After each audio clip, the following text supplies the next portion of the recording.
हाँ जी। तो क्या कह रहे थे, आहार, जैसे ही आहार लिया तो वहाँ से आहार रस बनता है। तो उस आहार रस का क्या होता है, हमने देखा कि आयुर्वेद में डाइजेशन किस तरीके से होता है कि अग्नि से होता है। तो पहले काम करती है उसके ऊपर जठराग्नि। चलो मैं लिख लेती हूँ यहाँ पे।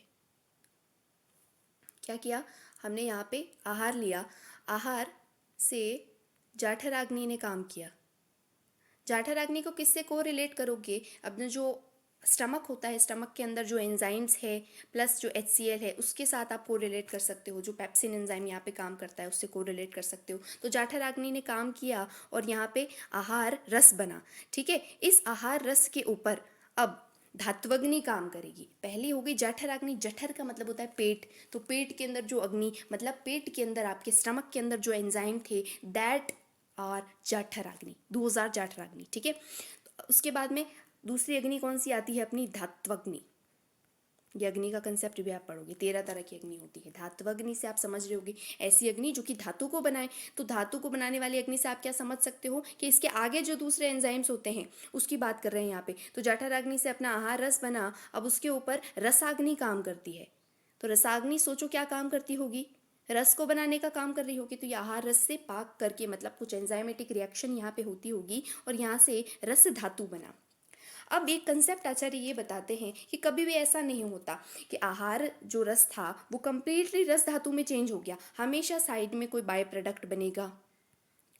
मॉडर्न में हम इसे बाय प्रोडक्ट कहते हैं, लेकिन यहाँ पे अपन इसको क्या बोल देते हैं कि ये मल है, ये हमारे लिए उतना काम का नहीं है जितना कि ये रस धातु है। तो यहाँ पे ये मल बनता है। इसी तरीके से जब कफ रस धातु बनती है तो उसके साथ मल उसका बनता है जिसे हम कहते हैं कफ।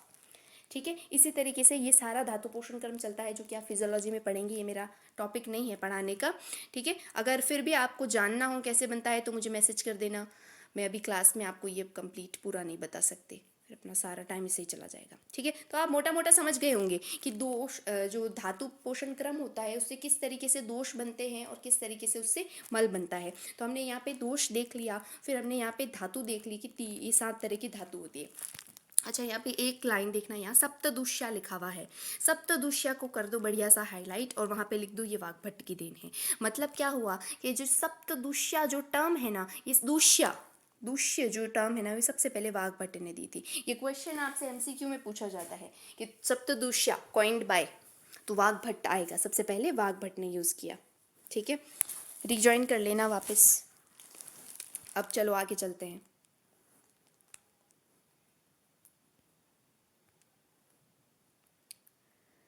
क्या कह रहे हैं कि हमने यहाँ पे आपको धातु बता दी, अब हम मल की बात करेंगे। तो मल हमने देखा था किस तरीके से बन रहा था, धातु पोषण क्रम से बन रहा था। जब धातु बनती है तो उसका साइड प्रोडक्ट जो अच्छा पार्ट होता है ना वो तो धातु बना लेता है, फिर जो बच जाता है बचा खुचा वो मल बनाता है। तो ऐसे मल अपना हमारे पास 3 है, मूत्र है, शकृत है यानी कि स्टूल, और स्वेद है, स्वेट। तो ये 3 तरीके के जो है वो मल होते हैं। दोष कितने हो गए, 3, फिर धातु हो गई 7 और मल कितने हो गए, 3। दोष धातु मल 3 7 3। ठीक है, इन चीज़ों को आप याद रखना। अब आगे चलते हैं, ये विमर्श पढ़ना, पढ़ो, अच्छा लगेगा तुम्हें पढ़ के, पढ़ना चाहिए वैसे। अब क्या है, अब देखो एक बहुत अच्छा सा कंसेप्ट आ रहा है यहाँ पे, एक बहुत प्यारा कंसेप्ट है। ये भी आपके फिजियोलॉजी में आया होगा अगर आप लोगों ने पढ़ा होगा। वृद्धि समाने सर्वेशाम विपरीतेर विपर्ययः। तो देखो इन सभी दोष धातु मलों की अगर वृद्धि करनी है तो वो समान कारणों से होती है, और अगर क्षय करना है तो विपरीत कारणों से होता है। देखो क्या है, एक ये जो सेम चीज़ है ना, ये इसको हम बोलते हैं सामान्य विशेष सिद्धांत। लिख दो साइड में, क्या है, सामान्य और विशेष का सिद्धांत। सामान्य विशेष सिद्धांत क्या कहता है ये सिद्धांत, सुनो कि सामान्य का मतलब, अब देखो एक चीज़ एक यहाँ पे लिख लो कि सामान्य क्या होता है।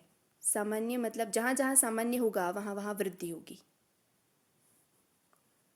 वृद्धि। ठीक है, फिर विशेष लिखो, विशेष जहाँ जहाँ विशेष होगा वहाँ वहाँ हास होगा, हास मतलब कमी। ठीक है, तो सामान्य के पास में ऐसे एरो बना सकते हो, विशेष के पास ऐसे एरो बना सकते हो। अब ये क्या कह रहा है कि हमें सपोज किसी धातु को बढ़ाना है या किसी धातु को कम करना है, तो हम सामान्य विशेष मतलब जिस चीज़ को बढ़ाना है उसकी जैसी की जैसी चीज़ अगर अपन देंगे तो वो चीज़ ऐड हो जाएगी ना, वो चीज़ बढ़ जाएगी। देखो एग्जाम्पल यहाँ पे देखते हैं अपन, जैसे धातु है मांस धातु, एक मिनट, मांस धातु। तो किसी के अंदर मांस धातु की कमी हुई है, दुबला पतला है, कोई लीन है, तो हम उसको क्या बोलते हैं कि मांसाहार खाओ, मांस खाया करो। तो मांस से मांस की वृद्धि हो रही है यहाँ पे। जैसे मांस खाया तो उससे उसकी बॉडी का मांस बढ़ रहा है, तो ये कौन सा हो गया, ये सामान्य होगा, क्योंकि वृद्धि हो रही है ना, जहाँ जहाँ वृद्धि वहाँ वहाँ सामान्य। देखो ये थोड़ा सा कॉम्प्लिकेटेड लगेगा तुम्हें पहली बार अगर पढ़ोगे तो। हमने क्या बताया था कि दो चीज़ें होती है, एक होता है सामान्य, एक होता है विशेष। सामान्य का मतलब वहाँ पे होगी वृद्धि, विशेष का मतलब वहाँ पे होगी कमी। ठीक है, तो वृद्धि करेंगे तो कैसे करेंगे, जब हम सेम चीज़ें उसको देंगे, जो चीज़ उसको बढ़ानी है वो चीज़ अगर उसको देंगे तो वृद्धि हो जाएगी, उसके उलट देते हैं तो विशेष यानी कि कमी हो जाएगी। अब इसने एक और लोचा किया यहाँ पे कि क्या है, ये सीधा सीधा ऐसे मत समझो इसको कि क्या है कि ये सामान्य विशेष जो है ना, ये भी 3 टाइप के होते हैं। कि 3 टाइप कौन से, द्रव्य, फिर गुण और फिर कर्म। द्रव्य मतलब जब हम किसी द्रव्य को खिला करके किसी चीज़ की वृद्धि करेंगे, जैसे कि मांस वाला एग्जाम्पल हमने आपको बताया था कि अगर किसी में मांस धातु की कमी हो रही है तो उसमें हम मांस खिलाएंगे तो क्या होगा, मांस की वृद्धि होगी। अब इसका अब एक बहुत शानदार एग्जाम्पल मैं आपको बताती हूँ। चरक सूत्र 25 अग्रे प्रकरण में आचार्य लिखते हैं कि नक्र ऋतु वृषाणाम, लिख लो इसको साइड में ना, आपके बहुत काम आएगा। नक्र रेतो वृष्याणाम, नक्र का मतलब होता है घड़ियाल, रेतस, रेतो मतलब रेतस, रेतस मतलब शुक्र, और वृश्य का मतलब मैंने आपको बताया था कहाँ पे, अष्टांग आयुर्वेद याद करो, लास्ट वाला जो वाजीकरण चिकित्सा थी उसमें वृश्य, तो जो शुक्र को बढ़ाने वाला। तो आचार्य इसमें कहते हैं कि अगर घड़ियाल का जो शुक्र है उसका सेवन करोगे तो आपके शुक्र की वृद्धि होगी। तो बताओ ये कौन सा हो गया, द्रव्य सामान्य हुआ कि नहीं हुआ। द्रव्य मतलब कोई मैटर, मैटर खिला करके मैटर की वृद्धि करी है, समझ रहे हो। मांस खिला करके मांस की वृद्धि की है, शुक्र खिला करके शुक्र की वृद्धि की है। चरक सूत्र 25 रेफरेंस भी लिख सकते हो। अब देखो अंतर क्या पड़ता है कि जो आपके बाकी बैचमेट्स है जिन लोगों ने नहीं पढ़ रखा, अगर सामान्य विशेष का क्वेश्चन आता है, इसमें भी आता है और फिजियोलॉजी में भी आता है, बहुत इंपॉर्टेंट है, चरक में भी आता है ये, है ना, चरक में भी आएगा ये। तो वो लोग क्या लिखेंगे द्रव्य सामान के अंदर कि हाँ भाई जो टिपिकल एग्जाम्पल होता है कि मांस खाने से मांस की वृद्धि होती है। लेकिन अगर आपने इसको ध्यान से देखा, ध्यान से मेरी बात को सुना, तो आप लोग लिखोगे कि नहीं जी देखो नक्र रेतो वृषाणाम होता है। फिर लास्ट में साइड में आप लिखोगे इसका रेफरेंस कि भाई चरक सूत्र 25। तो बोलो कितना अच्छा इंप्रेशन पड़ेगा। अब वो नंबर काटेगा तो कहाँ काटेगा आपके बताओ, एक्स्ट्रा दे करके जाएगा, है ना, भावुक हो जाएगा ऐसे आंसर देख करके। तो वही चीज़ देखनी है कि आपको स्पेशल क्या चीज़ बनाती है। ये जो चीज़ मैंने अभी आपको बताई है ना, ये आपको स्पेशल बनाएगी, आपको लिखना चाहिए एकदम डार्क डार्क करके इसको, ये आपके मार्क्स बहुत अच्छे ऐड करवाएगी। ठीक है, तो हमने यहाँ पे सारा ही रेज कर दिया मैंने तो, चलो कोई बात नहीं। द्रव्य, गुण और कर्म। द्रव्य के अंदर हमने मास का एग्जाम्पल देखा, शुक्र का एग्जाम्पल देखा, जो कि हमने कहा कि ये बहुत इंपॉर्टेंट है, ये सभी को याद होना चाहिए। इसके बाद में अब देखो गुण का एग्जाम्पल। गुण मतलब अगर किसी के गुण मिलते हो तो हम अगर वो चीज़ उसको दें तो उसकी दूसरी जिस चीज़ को अपन को बढ़ाना है वो बढ़ रही। मान लो किसी के अंदर शुक्र की कमी है, ठीक है, शुक्र क्षय का कोई पेशेंट है, तो हम उसको क्या देंगे, शुक्र के गुण क्या होते हैं, आपने रस जो धातु प्रकरण है उसके अंदर पढ़ा होगा कि शुक्र भाई कैसा होता है, सीमेंट जो है उसको आप थोड़ा सा कफ से ले लो, है ना, एक तरीके से कफ जैसा समझ लो। ठीक है, तो कफ के कैसे गुण होते हैं भाई, स्निग्ध होता है, शीत होता है ना, गुरु होता है। ऐसी कौन सी चीज़ है जिसको अपन खिला सकते हैं जो स्निग्ध हो, शीत हो, गुरु हो। एक एग्जाम्पल इसका आता है, बहुत बढ़िया एग्जाम्पल होता है घी, घृत। तो अगर घृत हम खिलाएंगे तो उससे शुक्र की वृद्धि होगी कि नहीं होगी, क्यों होगी, क्योंकि ये शीत है, ये स्निग्ध है, ये गुरु है। तो अपना जो शुक्र है ये भी ऐसा ही है, स्निग्ध है, शीत है, गुरु है। तो यही तो सामान्य सिद्धांत कह रहा था कि समान चीज़ों को अगर आप दोगे तो उस चीज़ की वृद्धि हो जाएगी। तो अगर शुक्र बढ़ाना है तो क्या दो उसको, घी दो, क्योंकि उसके अंदर ये 3 क्वालिटीज़ हैं। ठीक है, तो यहाँ पे हमने क्या दिया, ऐसे नहीं, अब हम ऐसे नहीं कह सकते। अब अगर आपसे ये पूछे कि घी, अगर शुक्र क्षय में आप घी दे रहे हो तो ये कौन सा सामान्य है, क्वेश्चन ये पूछा जाता है, ध्यान रखना इसमें। ऐसे नहीं आपसे यूँ मास मास नहीं पूछेंगे, ये पूछेंगे आपका एमसीक्यू होता है ना, तो उसके अंदर ऐसे पूछते हैं कि शुक्र क्षय में अगर हमने घी दिया तो आप मुझे ये बताओ कि ये कौन सा सामान्य है, द्रव्य सामान्य है, गुण क्या है कि कर्म है। तो आप कैसे पता लगाओगे कि अगर घी खाने से घी की वृद्धि हो रही होती तो ये द्रव्य सामान्य होता, या शुक्र खाने से शुक्र की वृद्धि हो रही तो ये द्रव्य सामान्य होता। लेकिन हम घी से शुक्र की वृद्धि कर रहे हैं तो घी तो शुक्र नहीं है। ठीक है, तो इसमें समान सिमिलरिटी ढूंढो, दोनों में सिमिलरिटी कहाँ है, तो सिमिलरिटी है इनके गुणों में, इसलिए ये गुण सामान्य हो गया। ओके, उसके बाद में आता है कर्म सामान्य। कर्म सामान्य मतलब कर्म से, जैसे मान लो किसी का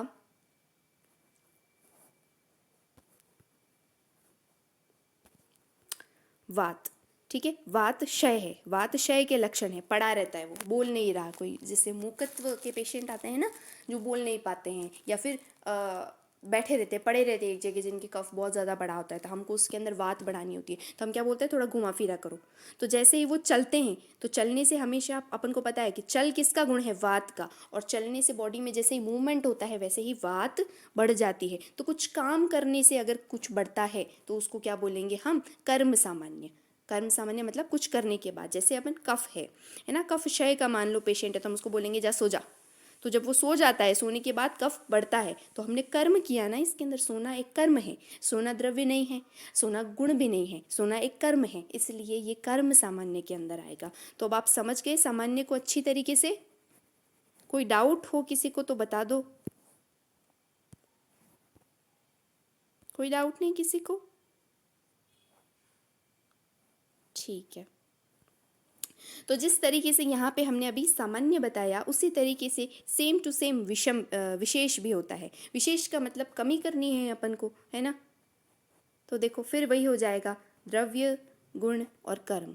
अब आपके लिए एक होमवर्क है कि द्रव्य विशेष, ठीक है, गुण विशेष और कर्म विशेष, इसका एग्जाम्पल आप ढूंढ के लाओगे। कर्म विशेष तो आप अभी भी बता सकते हो। कोई बताना चाहेगा कि किसी चीज़ को करने से किसी चीज़ की कमी, अभी यहाँ पे जैसे मैंने सामान्य में बताया उसी तरीके से।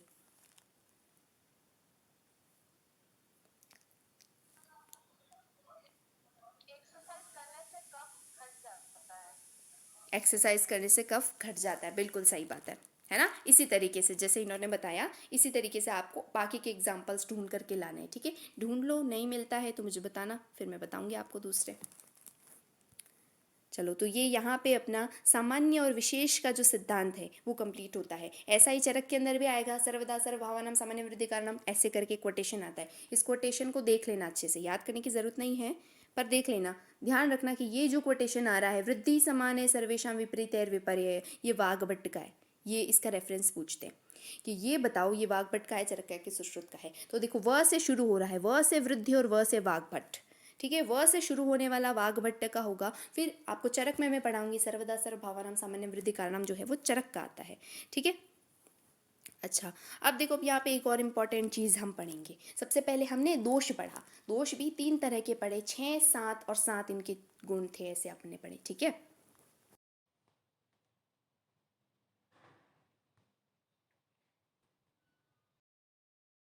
हाँ जी। तो क्या देखा था हमने, सबसे पहले दोष देखे थे, 3 तरह के दोष थे हमारे पास, 6, 7, 7 और उनके गुण थे। फिर हमने देखा संसर्ग क्या होता है और सन्निपात क्या होता है। तो जिसमें डबल एस आता है, डबल स आता है, वो 2 दोषों वाला हो गया, तो वो संसर्ग हो गया, और 3 वाला सन्निपात हो गया। उसके बाद में हमने धातु की बात करी, तो धातु 3 थे। फिर हमने देखा था एक इंपॉर्टेंट चीज़ कि दूष्य शब्द, कि दूष्य word is coined by Vagbhata, तो दूष्य किसका है, वाग्भट्ट का, ठीक है। फिर हमने क्या देखा, मल के बारे में देखा कि मल कितने होते हैं, 3 मल थे। फिर यहाँ पे हम आ गए कि इनकी, इन जो दोष धातु मल है, इनमें क्या होता है, वृद्धि का कारण कौन होता है और ह्रास का कारण कौन होता है। तो वृद्धि का कारण कौन होगा, हमेशा सामान्य, सामान्य बढ़ाएगा। फिर ह्रास का कारण कौन होगा, ह्रास का मतलब होता है कमी, तो कमी का कारण कौन होगा, वो विशेष होगा। फिर यहाँ पे ये बात खत्म नहीं होती, हमने देखा कि ये जो सामान्य और विशेष हैं, इनके 3 फर्दर और क्लासिफिकेशन कर दिए। कैसे कर दिए कि द्रव्य, गुण और कर्म। इसमें नक्र रेतो वृषाणाम बहुत इंपॉर्टेंट था। नक्र रेतो वृषाणाम किसका एग्जाम्पल है, द्रव्य सामान्य का एग्जाम्पल है। ओके, तो यहाँ तक हमने पढ़ लिया था। अब हम आगे देखेंगे कि रस, रस क्या होता है। रस का मतलब आप है ना टेस्ट से ले सकते हो। वैसे रस के बहुत सारे मीनिंग होते हैं। जब आप सेकेंड ईयर में आओगे, रसशास्त्र पढ़ोगे, तो वहाँ रस से मतलब पारद से भी लिया हुआ है। एक मिनट, चलिए हम यहाँ पे रस की बात कर रहे थे। तो रस से हमने बोला था आपको कि किससे, टेस्ट से ले लो। यहाँ पे जब आप सेकेंड ईयर में पढ़ोगे पैथोलॉजी, सॉरी रसशास्त्र, रसशास्त्र में रस से पारद, पारद मतलब मर्क्यूरी लिया है। तो यहाँ पर अभी तो आप इसको रस का मतलब टेस्ट से लो, ठीक है। तो हमने बोला यहाँ पे कि टेस्ट कितने तरह के होंगे भाई, कि 6 तरह के टेस्ट आप ले सकते हैं। किस तरीके के, स्वादु, अम्ल, लवण और तिक्त, उष्ण, कषाय। ये 6 तरह के टेस्ट। अब जब आपने फिजियोलॉजी पढ़ा होगा तो याद करो, चरक ने भी ऐसे ही 6 तरह के रस बताए हैं। वो कौन कौन से थे? वो भी सेम ही है, ये 6 जो चीज़ें हैं ना, ये सेम है, बस नाम अलग अलग है। इसी में वेरिएशन आ जाता है। इसी में एक क्वेश्चन पूछ लेते हैं कि मधुर, अम्ल, लवण, कटु, तिक्त और कषाय, ये 6 होते हैं। तो यहाँ पे चरक ने क्या किया, स्वादु की जगह मधुर ले लिया। ठीक है, एक चीज़ यहाँ पे और देखो, यहाँ क्या बोला है कि कटु, तिक्त और कषाय होता है, लेकिन वाग्भट क्या बोलते हैं, TU के मतलब तिक्त, उष्ण और कषाय। ये उष्ण और कुछ नहीं है, ये कटु ही है, उष्ण। ठीक है, ये कटुई चीज़ होती है। तो तिक्त, उष्ण, कषाय, इसको ऐसे याद कर लो। तुक, वाग्भट क्या है, तुक से तुक मिलाते थे। चरक पढ़ी कभी तो चरक की तुक से तुक मिला ली, हाँ बिल्कुल आप सही, आप सही। फिर सुश्रुत पढ़ी तो सुश्रुत के तुक से तुक मिला ली। फिर फाइनली क्या किया, उन दोनों को मिला के अपना एक कोई ग्रंथ लिख दिया। तो चरक क्या है, वो तुक से तुक मिलाने वाले थे, याद रखना, तिक्त, उष्ण और कषाय। अब इसमें जो स्वादु है, स्वादु यानी मधुर, मधुर मतलब स्वीट, आप देख ही सकते हैं। ठीक है, फिर अम्ल है, अम्ल मतलब खट्टा जो लगे, है ना। लवण, लवण सॉल्टी नेचर वाला जो होता है। फिर आता है कटु, कटु का मतलब होता है, कुछ लोग कटु से कड़वा ले लेते हैं, तो ध्यान रखना, कटु का मतलब कड़वा नहीं होता है, कटु का मतलब होता है तीखा, स्पाइसी। जो स्पाइसी होता है ना, उसको कटु बोलते हैं। इसलिए वाग्भट ने देखो यहाँ पे उष्ण बोला है। इसको उष्ण मतलब गर्म लगता है, पानी पानी करते हैं ना, मिर्ची खा लेते हैं उसके बाद में पानी पीते हैं, तो वो गर्म लगता है, इसलिए इसको उष्ण बोला है। तो उष्ण किसका, कटु का पर्याय है, और कटु का मतलब होता है तीखा। तो फिर तिक्त क्या होता है, तिक्त मतलब होता है कड़वा, कड़वा जो स्वाद होता है, जैसे नीम होता है वो कड़वा होता है। ठीक है, और फिर कषाय, कषाय का मतलब कसेला।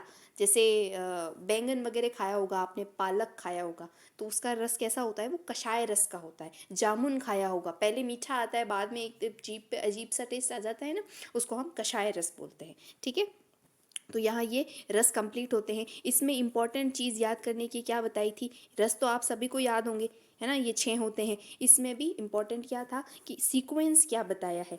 वाग्भट क्या होते हैं, वो तुक से तुक मिलाते हैं, इसलिए TU के होता है, ये चीज़ याद रखना। दूसरा, वाग्भट ने मधुर को स्वादु बोला है, ये चीज़ याद रखना।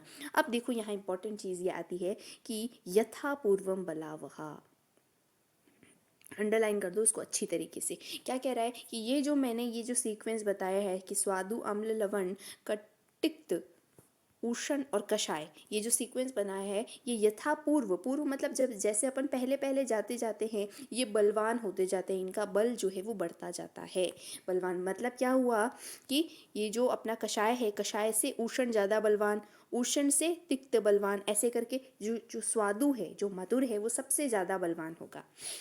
बलवान होगा मतलब बल को बढ़ाने वाला होगा, शरीर के अंदर बल की वृद्धि करेगा। तब याद करो, डिलीवरी के बाद में जो लड्डू वगैरह ऐसे चीज़ें जो खिलाते हैं, वो कैसे होते हैं, क्या होते हैं, लड्डू कैसे होते हैं, मीठे होते हैं। हलवा अगर आपको खिलाते हैं तो हलवा कैसा होता है, मीठा होता है। और बल को बढ़ाने वाली चीज़ें बताओ, जैसे दूध हो गया, घी हो गया, ये सारे मधुर रस वाले होते हैं। तो स्वादु रस जो है वो वाग्भट के अकॉर्डिंग सबसे ज़्यादा बल को बढ़ाएगा। इसलिए हम बल की वृद्धि अगर करनी होती है, कोई शतशीर्ण का पेशेंट आता है, इमैसिएशन का या कार्श्य रोग का जो पेशेंट आता है, उसको हम मधुर रस देते हैं सबसे ज़्यादा। ठीक है, तो मधुर क्या है, बल को बढ़ाने वाला। अब आगे चलते हैं, ये जो लघु होते जाते हैं, इसको इग्नोर करना। ठीक है, ये गलत लिख रखा है यहाँ पे। अब देखो यहाँ, अब यहाँ पे हमने क्या कहा कि हम सबसे पहले वात यानी कि दोष पढ़े, है ना, दोष पढ़ा, फिर हमने धातु पढ़ा, फिर हमने मल पढ़ा, अब हमने रस पढ़ा। अब क्या है, इन दोषों का रसों से कोई रिलेशन होता है, क्योंकि हम जब जो खाना खाते हैं उसके अंदर रस होता है, और खाना खाने के बाद हमने बोला आहार विहार से ही डिजीज़ हो रही है, मतलब हमने जो खाना खाया वो कहीं ना कहीं इन दोषों को कुपित कर रहा होगा ना। तो वो किस तरीके से कुपित करता है, वो यहाँ पे बताया है। देखो कि तत्र अद्य मारुतम घ्नन्ति त्रयस्तिक्तादय कफम, बहुत इंपॉर्टेंट श्लोक है ये, श्लोक याद कर लो, है ना, बहुत बहुत इंपॉर्टेंट है। तत्र आद्या, आद्या मतलब आदि वाले, आदि वाले जो है वो मारुतम घ्नन्ति, आदि वाले कौन, किसकी बात हो रही है, सबसे पहले यहाँ पे किसकी बात करी थी, रस की बात करी थी। तो ये जो आदि वाले 3 है, तत्र आद्या मारुतम घ्नन्ति, क्योंकि वो मारुत यानी कि मारुत पर्याय होता है वायु का, वायु का नाश करते हैं। तो आगे वाले कौन से हैं, स्वादु, अम्ल और लवण, ये 3 क्या करते हैं, वात का नाश करते हैं, मतलब वात को कम करेंगे। ठीक है, फिर अब इसका रीज़न बताएंगे क्यों करेंगे। ठीक है, उसके बाद में क्या है, त्रयः तिक्तादयः कफम, फिर तिक्त आदि जो 3 हैं, कौन से हैं, तिक्त, तिक्त, उष्ण और कषाय, ये 3 होते हैं ना, ये क्या करते हैं, ये कफम, ये कफ का करेंगे। तो फिर बचे कौन, कषाय, तिक्त, मधुरा, ये कषाय, तिक्त और मधुर, ये जो तीन हैं ये क्या करते हैं, ये पित्त का नाश करते हैं। ये बहुत इंपॉर्टेंट क्वेश्चन है और बहुत अच्छा कंसेप्ट है, इसको अच्छी तरीके से देखना। क्या कह रहा है कि जो स्वादु अम्ल लवण है वो वात का नाश करेंगे, तिक्त उष्ण कषाय किसका, कफ का करेंगे, और कटु तिक्त कषाय तिक्त मधुर जो है वो पित्त का नाश करेंगे। किस लिए करेंगे, वात की जो हमने आपको अभी यहाँ पे गुण याद कराए थे तो उसमें एक गुण कौन सा था, रुक्ष था, दूसरा कैसा था, लघु था, तो रुक्ष लघु। अब ये देखो ये क्या है, जो स्वादु गुण है, स्वादु गुण हमने अभी आपको क्या बताया कि ये बल को बढ़ाता है, तो बल को बढ़ाता है तो ऑब्वियसली ये कैसा होगा, गुरु होगा, होगा कि नहीं होगा, है ना। तो क्योंकि ये गुरु है तो इसलिए वात के लघु गुण को डोमिनेट कर जाता है, इसलिए हम वात का गुण तो लघु है, लेकिन अगर अपन उसको मधुर चीज़ें खिलाएंगे, स्वादु चीज़ें खिलाएंगे तो क्योंकि वो गुरु है इसलिए वो वात का नाश कर देती है। कौन सा कंसेप्ट लगा इसमें, अभी सबसे पहले क्या बताया था, सामान्य विशेष का सिद्धांत हमने बताया था कि अगर किसी चीज़ की कमी करनी हो तो वहाँ पे क्या आता है, विशेष का काम आता है, और किसी चीज़ को बढ़ाना हो तो वहाँ पे क्या आता है, सामान्य का काम आता है। तो यहाँ पे हम क्या कर रहे थे, वात का शमन कर रहे थे, मतलब वात को कम कर रहे थे, कम कर रहे थे ना, तो इसमें कौन सा कंसेप्ट लगा, विशेष का कंसेप्ट लगा। ठीक है, अब विशेष का कंसेप्ट किस तरीके से लगा, क्योंकि इन दोनों के गुण अलग अलग होते हैं, वात का गुण है लघु और जो मधुर अम्ल लवण है या स्वादु अम्ल लवण है इनका गुण क्या है, ये होते हैं गुरु, ये गुरु होते हैं, इस वजह से ये क्या है, वात का नाश करते हैं। ठीक है, तो ये एक इम्पॉर्टेंट पॉइंट है इसका, ये गुरु होने की वजह से ये जो है वात का नाश करते हैं। इसमें जो ये अम्ल है ना, ये इसको लघु भी लेते हैं, इसको लघु लेते हैं। ये वात का नाश इसलिए करता है